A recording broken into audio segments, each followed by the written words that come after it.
Somewhere in the world, behind layers of reinforced steel and silent corridors, trillions of dollars are sitting perfectly still. Not invested, not circulating, not taxed, just hidden. Entire fortunes quietly removed from the visible financial system, money that rarely appears on public balance sheets, and an enormous portion of it leads to the same place. Switzerland. Today, Swiss banks manage more than $2.6 trillion in offshore wealth, about one-fifth of the world's hidden money. Which raises a strange question.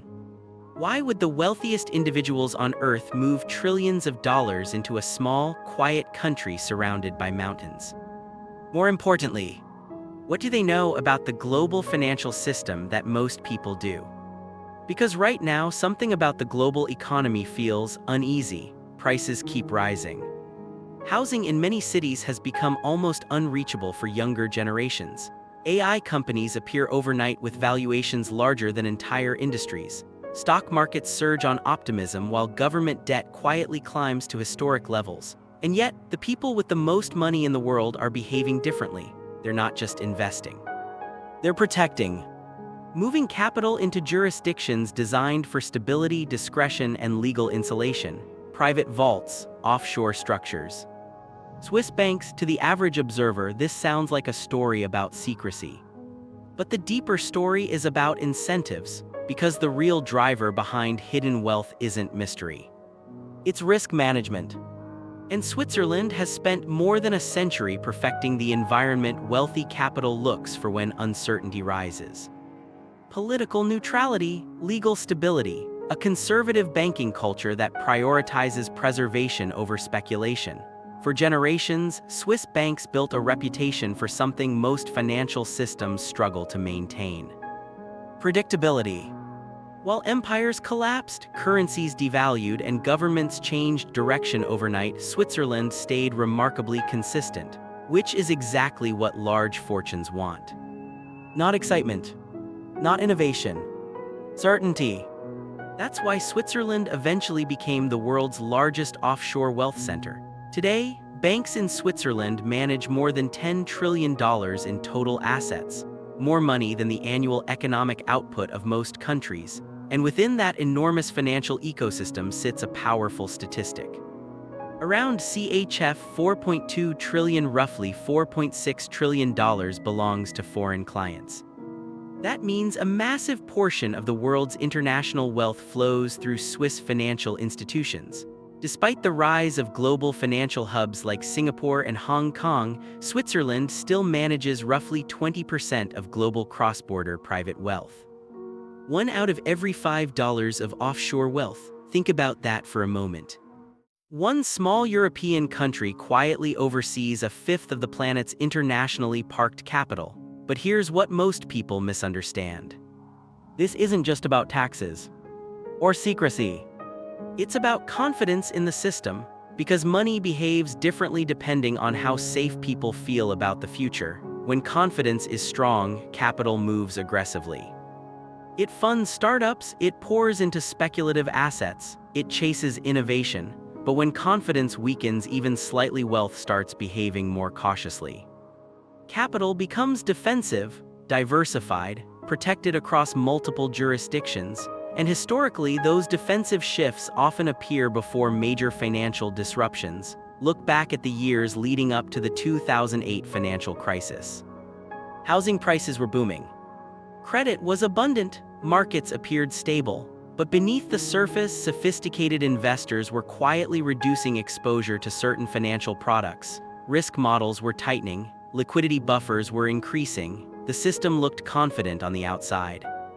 But the smartest capital was already preparing for instability. The same pattern appeared before the dot-com crash of the early 2000s. Tech stocks were soaring.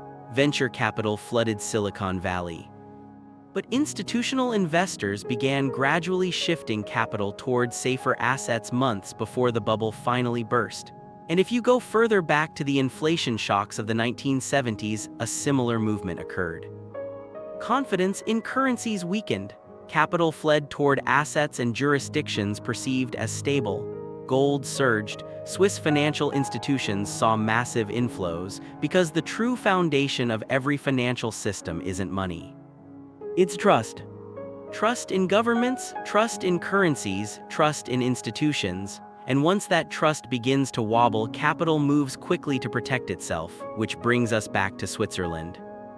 Inside its private banking sector alone, roughly CHF 3.4 trillion, about $3.7 trillion is managed specifically for ultra-wealthy clients. Individuals whose primary objective is not rapid growth, but preservation. Long-term insulation from geopolitical shocks, currency instability, and political change. And the clientele is global: business magnates, multinational founders, royal families, political elites. Even controversial figures.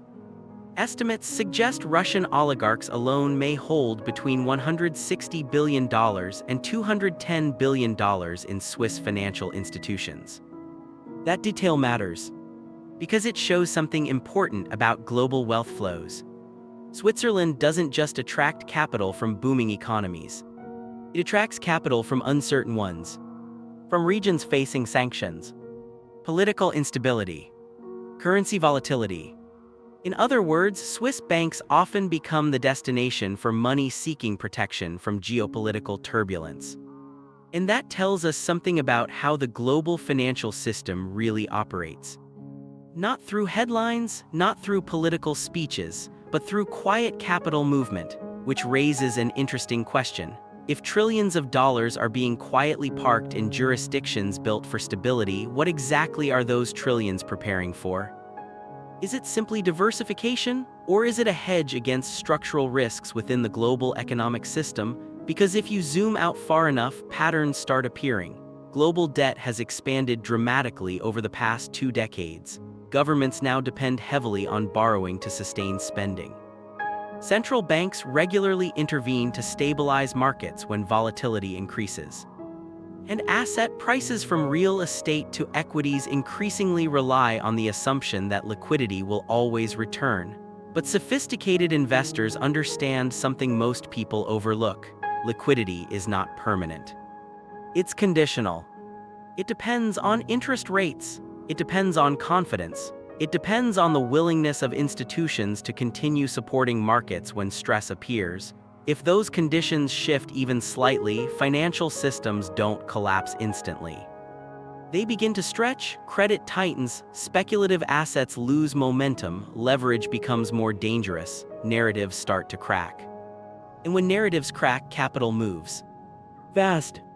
But here's the psychological twist. Most financial bubbles don't form because people are irrational. They form because people are incentivized. Even extremely intelligent investors participate in speculative environments.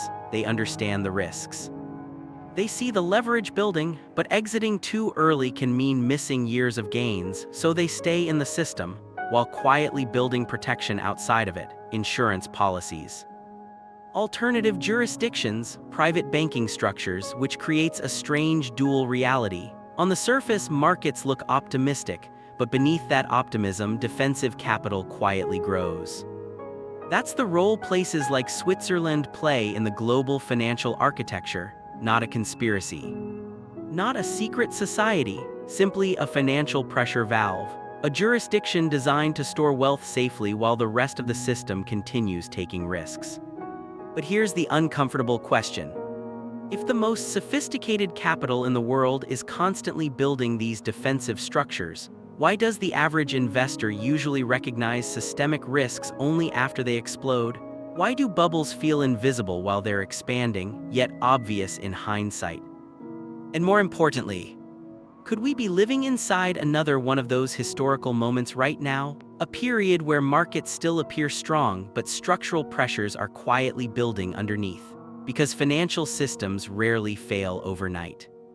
They evolve, they absorb stress. They adjust until eventually something breaks the narrative holding everything together. When that moment arrives, the capital doesn't hesitate. It moves toward the safest places available. And historically, Switzerland has been one of those places, not because it predicts crises, but because it's structured to survive them. So the next time you hear about trillions of dollars sitting quietly inside Swiss financial institutions, don't just think about secrecy.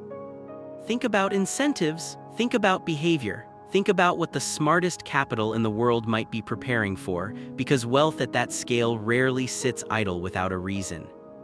And sometimes, the most revealing signals in the global financial system aren't the investments people make. They're the protections they quietly build. If you want to understand how the financial system really works before the headlines explain it afterward, subscribe. This channel isn't about basic finance. It's about decoding incentives, power structures, and the hidden signals shaping global wealth. And I want to hear your perspective. Are Swiss banks simply the world's safest financial vault? Or are they a warning sign about how fragile confidence in the global system might actually be?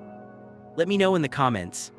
Because the most important conversations about money usually happen before the rest of the world realizes something has changed.